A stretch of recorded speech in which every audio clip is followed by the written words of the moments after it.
Ini Jakarta nggak utuh. Nah, saya sudah kasih tahu kepada kepala dinas, kalau pegawai dishub masih ketahuan main yang lama-lama, semua di-staffkan, digeser. Kalau yang sudah staff bagaimana? Semua akan dihilangkan TKD-nya. Jadi saya akan hemat 10 juta kira-kira. Kalau saya bisa hemat 8 juta, 10 juta, ada 10.000 orang seperti itu, 1 tahun saya hemat 1,2 triliun. Semua murid, semua pengangguran yang baik hati, yang punya nurani bisa kita rekrut. Nah, saya kira itu pengarahan saya. Saudara lebih tahu apa tugas saudara. Sangat sederhana ilmu dasarnya. Jangan biarkan orang ngetem sembarangan di lampu merah, nggak boleh parkir dan nggak boleh parkir, nggak boleh persimpangan pakai setoran menyetor. Saudara masih ditemanin, dan kita juga minta bantuan polisi untuk yang motor semua segera ditindak. Yang parkir liar kita mau kenakan 250.000 biar kapok. Ya, kita tidak mau toleransi Jakarta seperti ini. Nah, tentu saja ini saya harapkan bisa berlaku seperti PPSU yang dihargai masyarakat, PTSP kita. Nanti ada PKWT ini akan, nanti jadi orang Jakarta akan ngomong, wah sekarang lebih lancar ya, saya pulang ya, oh ternyata ada petugas PKWT. Nah, inilah akan kita lakukan bertahap mentransformasi Jakarta. Ya, sekali lagi yang perlu saudara ingat, jangan pernah berpikir menerima suap dan tidak ditoleransi sama sekali. Kalau saudara tidak mau lapor kepada saya, saudara berpikir nggak apa-apa, paling putus kontrak. Enggak, kalau ketangkap, saya sudah minta kepada kepolisian, saya mau pidana. Saya tidak mau terlalu enak lagi. Saya tidak berkuasa terlalu besar, saya katakan. Saya pengen yang korupsi itu dimiskinkan hartanya, bukan dihukum mati. Nggak usah dipenjara, seluruh harta disikat buat negara, biar dia sengsara, lihat keluarga nggak punya uang. Itu jauh lebih sengsara, karena udah kebiasaan nikmatin hidup enak. Ada pejabat di dishub dulu pakai sepatu sandal saja nilainya 17 juta. Ada anak di dishub, ini cerita yang lama ini, sekolah di Amerika, kan kita banyak sekarang medsos itu, pakai tas Chanel 50 juta bisa pakai kasih pembantunya. Karena semua memang gede permainan. Saya waktu masuk ke dishub minta bikin sistem mengawasi transportasi seperti West.com, minta 5 triliun. Itu harga terminal busway bisa 40 triliun, kan 40 miliar, 20 miliar. Ini memang gila-gila. Marka jalan hampir nggak ada marka jalan di DKI karena kurang menarik, uangnya kecil. Makanya dia nggak mau. Kir nggak usah ngomong, setoran bus nggak usah ngomong, operator minta trayek nggak usah ngomong, pembatasan kuota taksi nggak usah ngomong. Makanya taksi yang ada di Jakarta semua taksi pinggiran, karena Jakarta kayak kuota. Saya tanya sama sopir taksi dulu, ini kayak store menyan aja Pak, kalau menyannya terlambat sajiannya langsung dikandangin kami Pak. Itu semua aturan dilanggar, diciptakan sesuatu untuk dapatkan uang. Nah, kalau masih terus seperti ini, selama saya masih di sini, saya akan melawan kalian yang main seperti itu. Nah, kalau kalian nggak suka sama saya, silakan kampanye, jangan pilih saya lagi. Kalau saya terpilih lagi, sengsara Anda tambah 5 tahun. Dan itu bisa tambah 6 tahun, karena saya masih penggantian di Oktober. Saya tertantang semua oknum pejabat. Kalau nggak suka dengan saya, masih mau korupsi, silakan mulai kampanye tidak pilih saya. Dan saya tidak akan pernah takut kepada kalian, pencuri-pencuri uang rakyat yang membuat susah semua orang. Dan saya betul-betul muak dengan kemunafikan ini, karena kita semua sumpah jabatan, semua kelihatan sangat religius beragama. Tapi kalau terima uang, lebih baik tidak usah beragama, mempermalukan nama agamamu dan Tuhanmu. Itu prinsip saya katakan. Kalau saudara mau sok religius tapi masih korup, masih munafik, lebih baik nggak usah beragama, karena akan mempermalukan agama kalian. Saya begitu marah, kenapa? Karena aset juga dilepas seenaknya di DKI dengan alasan tidak mau memberikan surat menyurat. Jadi memang satu persekongkolan. Jadi saya bicara begitu keras, saya ingin saudara yang direkrut PKWT mengerti betul apa yang kita lakukan, yang sedang saya perangi. Dan kita ada asuransi. Kami ingin saudara lebih baik. Jadi kalau saudara berpikir mencari uang, ini Jakarta cari uang dengan mudah Jakarta. Saudara salah tempat. Ya, saya sekali lagi ingatkan, saya tahu di perhubungan nggak semua suka sama saya.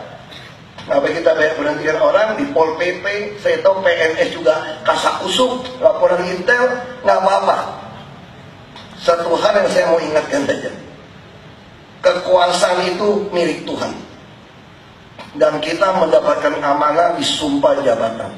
Ini ada yang pingsan, tolong diangkut. Ya, ini tolong dibereskan. Saya harap yang di lapangan harus jaga fisik juga ya. Tiap pagi mesti sarapan, badan masih dijaga, keluar sekolah masih ramping-ramping, habis kerja setahun udah langsung gembrot minta ampun, nanti saudara jantungan. Jadi di sini saya katakan saudara harus latih fisik lebih baik. Saya selalu katakan yang dibutuhkan mimpin Jakarta adalah otot, bukan otak saja. Karena harus latihan fisik setiap hari dengan baik. Karena kita hadapi tekanan demi tekanan, ancaman demi ancaman yang membuat saudara takut. Kalau saudara punya kesehatan yang baik, fisik yang baik, jiwa saudara dengan rohani yang baik, dengan sembahyang yang baik, dengan waktu teduh yang baik, baca kitab suci dengan baik, saudara akan kuat menghadapi apapun. Dan saya jamin saudara pasti menjadi seorang patriot buat bangsa ini. Kalau saudara mengenal Tuhan dengan betul, mengenal sesama manusia dengan betul, mengerti sumpah jabatan secara betul, pasti saudara adalah seorang patriot buat bangsa ini. Dan saya harap saudara menjadi patriot-patriot lalu lintas di DKI. Karena kekacauan lalu lintas di DKI sudah tidak bisa kita tolerir lagi. Ini fakta yang ada di lapangan. Ya, sekali lagi terima kasih. Mohon maaf kalau saudara ada kaget, tapi saya ingin sampaikan Jakarta ya seperti ini. Saya pimpin Jakarta seperti ini. Mau ngadu fisik, mau ngadu argumen, semua saya ladenin. Jadi istilah di kampung saya, kalau bodoh dengerin, nurut. Kalau pintar ngajar. Jangan jadi manusia sudah bodoh tidak mau nurut, pintar tidak mau mengajar. Ini prinsip di Jakarta saat ini. Kalau saudara punya ide hebat, usulan hebat, ajar saya. Dan kalau saudara tidak punya ide lebih baik, dengar baik-baik. Kalau tidak, kita akan berhadapan. Kira-kira seperti itu. Saya kerja keras karena saudara orang lapangan. Di lapangan tidak ada toleransi, tapi kita menghargai hak asasi manusia, bukan memeras, bukan menindas atau merampas hak orang, tapi kita ingin manfaat banyak daripada mudarat. Saya kira itu dari saya. Saya harap pelatihan berapa hari lagi nanti, kalau yang dari sekolah pendidikan ya, tinggi transportasi ya, itu bisa langsung, yang umum dilatih fisik mental, nggak ada yang susah sebetulnya. Saudara ingat saja bahwa saudara dibayar, disumpah, ini harus bekerja sesuai. Itu namanya profesional. Ya, sekali lagi terima kasih pada Menhub, kepada Bus. Kami akan melakukan revolusi benar-benar di transportasi tahun ini. Dari sisi angkutan bus, dari sisi trayek, dari sisi petugas. Kami akan sangat keras. Dan kita sekarang Kepala Disub, Wakil Disub, hampir semua bukan orang perhubungan. Ini artinya apa, Pak? Memalukan sekolah tinggi transportasi. Harusnya DKI begitu besar, dipimpin oleh seorang kepala dinas perhubungan yang dari sekolah perhubungan. Kenapa masih camat yang saya tunjuk? Karena terlalu pintar. Bodoh nggak mau nurut, pintar nggak mau ngajar. Sama kayak PU tata air. Sekarang saudara lihat, hujan di DKI cepat sekali surutnya. Berapa titik banjir sudah tidak ada. Itu setelah saya mengangkat seorang camat menjadi kepala dinas PU baru tahun lalu. Saya menyesal juga kenapa saya pecah dari awal-awal. Sama juga transportasi Jakarta, kelamaan saya toleransinya. Saya berpikir masa PU dipimpin dari yang bukan PU. Nanti taman kalau nggak beres pun ganti orang. Kita butuh yang punya hati dan mau kerja. Saya juga bukan lulusan sospol kok. Saya juga nggak pernah masuk AMPI, nggak pernah ikut pramuka, nggak pernah ikut KNPI. Yang penting punya hati, tidak terima suap, tidak berpihak, saudara akan sukses. Hanya itu aja syaratnya sebetulnya. Dan saya harap nanti Disub bisa dipimpin dari orang yang betul-betul perhubungan. Mohon maaf Pak Sekjen, ini memalukan. Jadi ibaratnya dokter yang operasi tukang cleaning service kasarnya gitu loh. Bukan, nggak ada hubungan sama sekali. Ini fakta di DKI. Kebersihan juga sama, kita cuci gudang. Pajak juga sama.